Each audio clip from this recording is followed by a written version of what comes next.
Not allies, but better than allies. That is how the Chinese describe their relationship with Russia. A statement meant to show mutual support and cooperation speaks far more about the divides between the two nations. The truth is, Russia and China have as much in common as they have in opposition, and it could spark war. There are multiple points of contention in the China-Russia relationship. Both are autocratic dictatorships. Only China has at least given up the pretense of democracy. Both nations are seen as unfriendly to the current Western-led world order, and both nations suffer internationally for it. It would seem as if the two nations should be best friends, especially when their chief rivals are the United States of America and its extensive network of friends and allies. Yet, differences that threaten war run deep, and if the two went at it, it might not end the way you think. Historically speaking, China has been the junior partner. After the triumph of communism in China post-World War II, the Soviet Union was quick to become a sponsor of the nation. However, ideological rifts soon led to outright border clashes, and just 2 decades later, the BFFs were on the splits, with China cozying up to the United States of all places. The US-China relationship would soon turn adversarial. However, China re-gravitated back towards the Soviet Union. By the time this happened, though, the Soviets were on the verge of collapse, and the balance of power between the two nations changed dramatically after the end of the Soviet Union. While the Soviets were much stronger during the Cold War, things changed later. In the 1990s, China grew rapidly, and Russia lost a lot of its old land and economic strength. This made the power balance between them more equal. But Russia was always on the declining side of the scale, as its economic development focused on reactivating former Soviet capabilities, while China was building brand new ones. A new ideological divide has sprung between the two nations, with the Russians resenting that it is now the junior partner and China reveling in their current superiority over the Russian nation. But there are very real material reasons for a decisive souring of relations between the two states. Russia has long resented the fact that the Russian Far East region is increasingly becoming, in the words of Russian politicians, Chinese. Since the collapse of the Soviet Union, there has been a major depopulation of the Russian Far East, made even worse by the fact that the new Russian state has failed to significantly increase infrastructure investments in the region. Illegal Chinese and Korean immigrants, meanwhile, have flocked to the region, along with a great number of very legal Chinese immigrants alongside a lot of Chinese investment. The situation for Russia looks increasingly dire as Chinese firms pour money into the area, with the nation admitting that it has no other recourse but to accept Chinese money. There is now a very real fear in the minds of Russian politicians that the Russian Far East will soon be lost to Southern Asian powers like China. Not necessarily militarily, but economically, as foreign control over the region's developed energy supplies is growing year by year via investments. Culturally, the region is also starting to swing towards China as more and more immigration and investment come from the nation. With such a weak government, military and economic presence in the region, it's not outside the scope of imagination that in a few decades, the Russian Far East may push for independence and absorption by China. China certainly has reason to manipulate events and ensure this happens, as the Russian Far East remains very resource-rich. For energy-hungry China, whose economy has only recently begun to slow down, securing energy supplies is of critical economic importance. But it's a necessity for an altogether different reason as well. China currently has a massive Achilles' heel that ensures it will not be able to militarily challenge the United States. And that's the fact that it imports most of its oil via sea trade routes that the US Navy can easily disrupt. Secure landlocked energy resources that the US cannot interrupt frees up the Chinese Communist Party to more directly challenge the US, even militarily if need be. China and Russia are in a competition for control of Central Asia's energy resources. But there's another big problem in their relationship.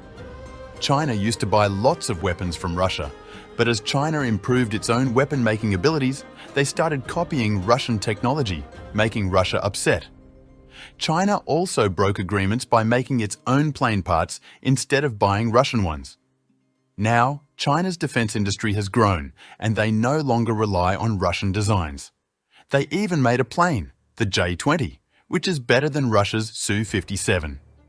Russia believes China stole their technology for the J-20, worsening their relationship.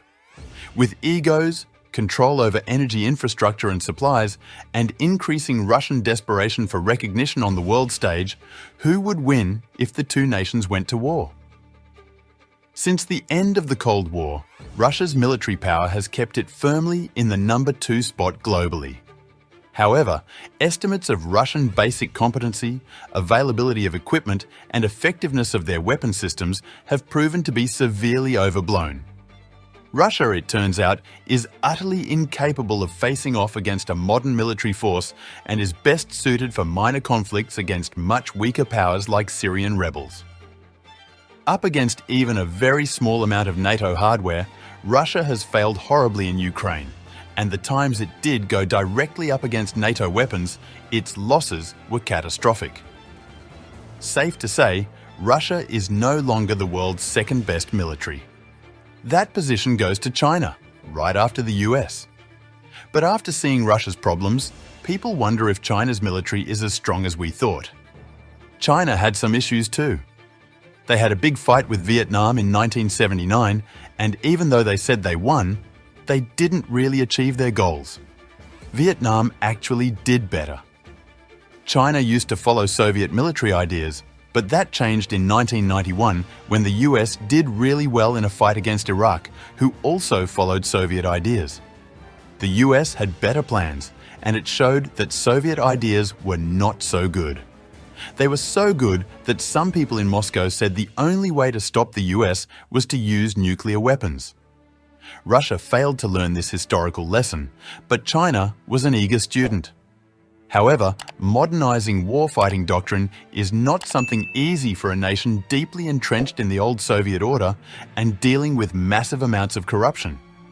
Today, China has attempted to emulate US combined arms operations within its military.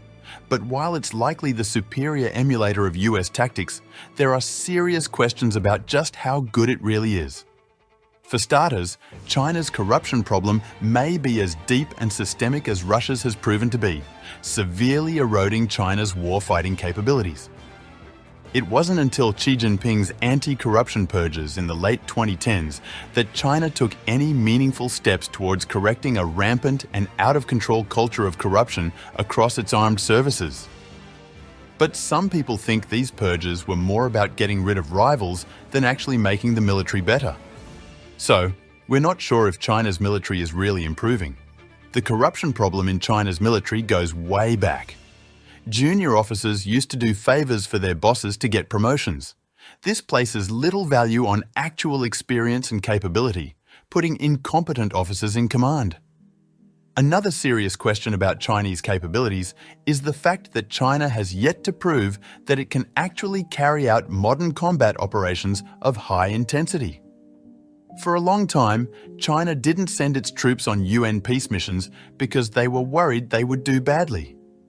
But recently, they improved how their military works together, like the US does. It's good news, but there are still problems. China's soldiers didn't get enough training, and some were used for other tasks like building things instead of training for combat. They didn't practice enough, and their training wasn't very realistic. Also, China has never fought a modern war before. So, if they went to war today, China would probably do better. They could attack Russia through Mongolia. Russia used to have lots of troops there to stop that, but they sent many of them to Ukraine. China doesn't have that problem, and its only tough border is with India, which is too mountainous for a big land invasion.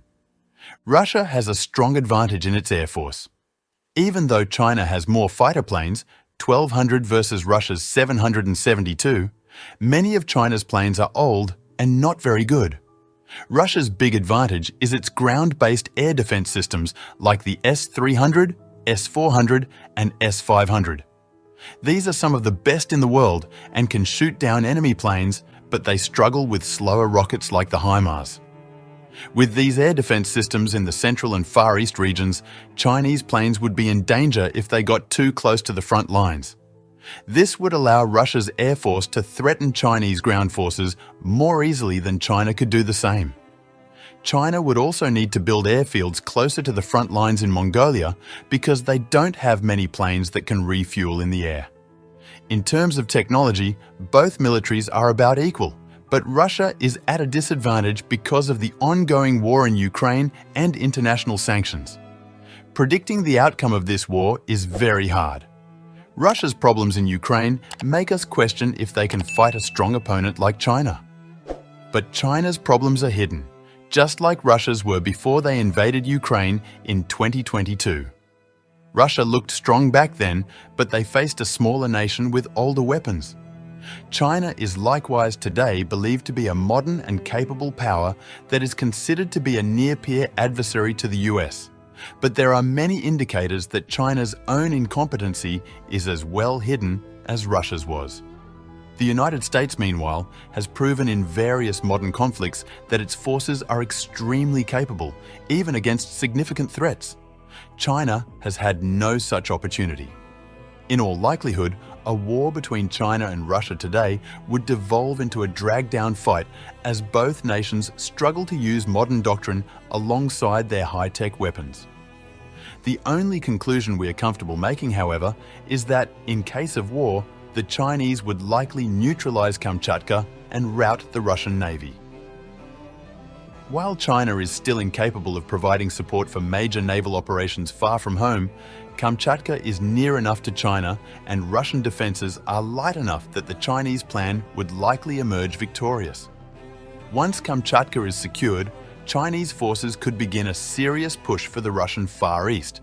And while it's unlikely they would be able to threaten much of central Russia, the Far East region would very likely fall to Chinese control and be annexed. With a great amount of energy resources there, even at a staggeringly high military cost, China would come out the winner. Here, we get to the crux of the problem, as Russia would inevitably use nuclear weapons once its territorial integrity was threatened. Without its own nuclear retaliation, Chinese forces would be annihilated, meaning that in order for there to be any victor in a serious Sino-Russian war, nuclear weapons would have to be used. Thanks for watching. Subscribe for more weekly videos, leave a comment below. Take care.